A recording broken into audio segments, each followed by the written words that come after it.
Education board minority का इदारा है और संविधान की धारा 30(1) के तहत हमको अपने पसंद के इदारे कायम करने की इजाजत है।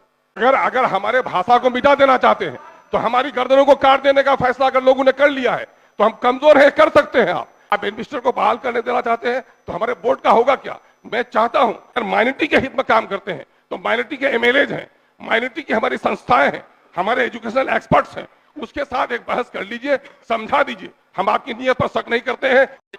मैं प्रस्ताव करता हूं कि बिहार राज्य मदरसा शिक्षा बोर्ड संशोधन विधेयक 2024 स्वीकृत हो। बोलेंगे, बोलिए। माननीय अध्यक्ष महोदय, मदरसा एजुकेशन बोर्ड एक माइनॉरिटी इंस्टीट्यूट है, स्टैट्यूटरी संस्था है। सर, इस सदन में हमारा और आपका आना और आपका संरक्षण देना सबसे बुनियादी काम है कि संस्था कानून बनाने के लिए, और कानून बनाने में जल्दबाजी नहीं करनी चाहिए, हमारा बुनियादी काम है। और यहाँ पर मैंने अब तक जो 4 बार विधायक बना और 12-13 सालों का मेरा अपना तजुर्बा रहा है कि एक कॉमा और फुल स्टेप भी चेंज नहीं होता है जो बिल को पेश किया जाता है।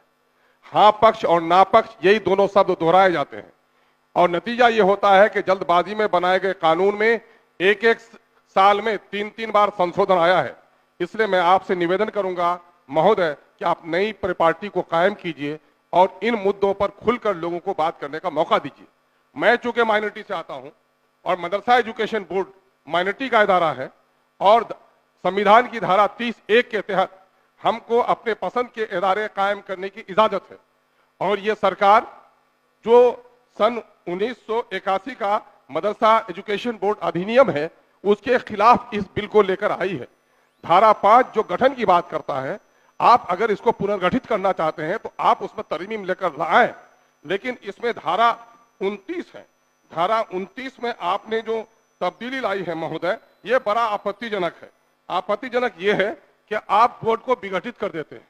बोर्ड को विघटित करने का आपको हक नहीं होता और आप बोर्ड को विघटित करने के बाद आप उसमें अपना एडमिनिस्ट्रेटर बहाल करते हैं धारा 6 के मुताबिक। और वो एडमिनिस्ट्रेटर क्या काम करेगा? वो एडमिनिस्ट्रेटर हमारे इस इंस्टीट्यूट को भारत की नई एजुकेशन पॉलिसी से जोड़ने का काम करेगा। और मान्यवर, मैं आपको दिखाना चाहता हूं कि माइनॉरिटी के जो इंस्टीट्यूट हैं उसको यह हक हासिल होता है कि वो अपने पसंद के इदारे कायम करे और हुकूमत की जिम्मेदारी होती है कि माइनॉरिटी के भाषा और संरक्षण को उपाय दे। महोदय, संरक्षण महोदय, मैं कहता हूं हमारे बनाए गए कानून पर, अरे हमारे बनाए गए कानून पर महोदय हमारे बनाए अगर हमारे भाषा को मिटा देना चाहते हैं तो हमारी गर्दनों को काट देने का फैसला अगर लोगों ने कर लिया है तो हम कमजोर हैं, कर सकते हैं आप।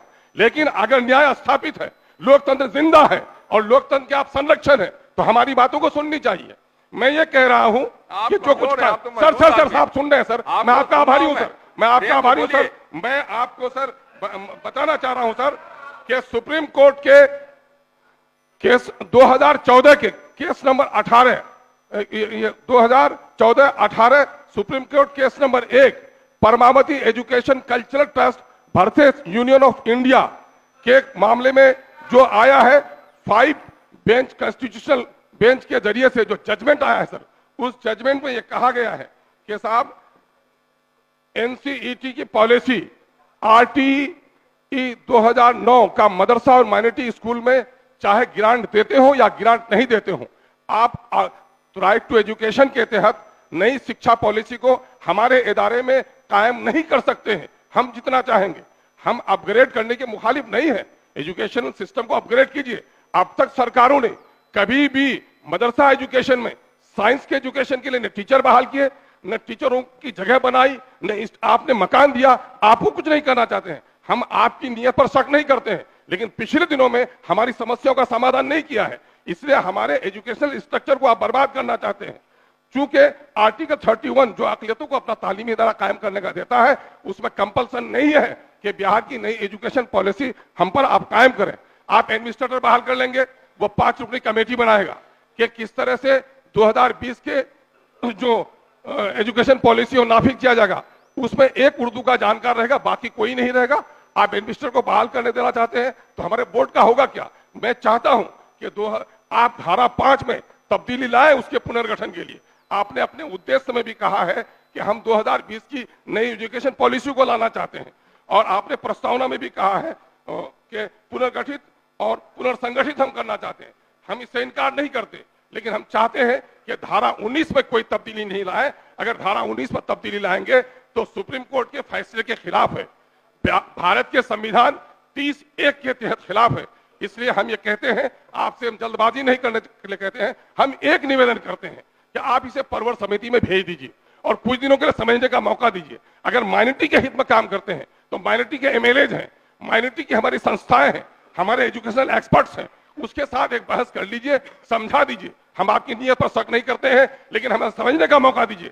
अगर समझने का मौका नहीं देना चाहते हैं, अपनी ताकत के बल पर, अपनी अक्सरियत के बल, मेजोरिटी के बल पर यह कानून पारित करना चाहते हैं, तो इसके माने है कि अकलियतों की जबान, कल्चर, उसकी मजहबी तालीम को खत्म करने की नीयत रखते हैं, और ऐसा मैं समझता हूं आप नहीं होने देंगे। ये चंद बातें आपने मेरी सुनी, बहुत बहुत शुक्रिया। और एक बात आखिर में कहूंगा कि इसमें एक सर आप क्या कर रहे हैं, जब चाहेंगे विघटित कर देंगे, यानी सरकारें जब अलटेंगी, जब पलटेंगी, तो आप तमाम तर संस्थाओं को भी अलटते पलटते रहेंगे आपके मर्जी के मुताबिक।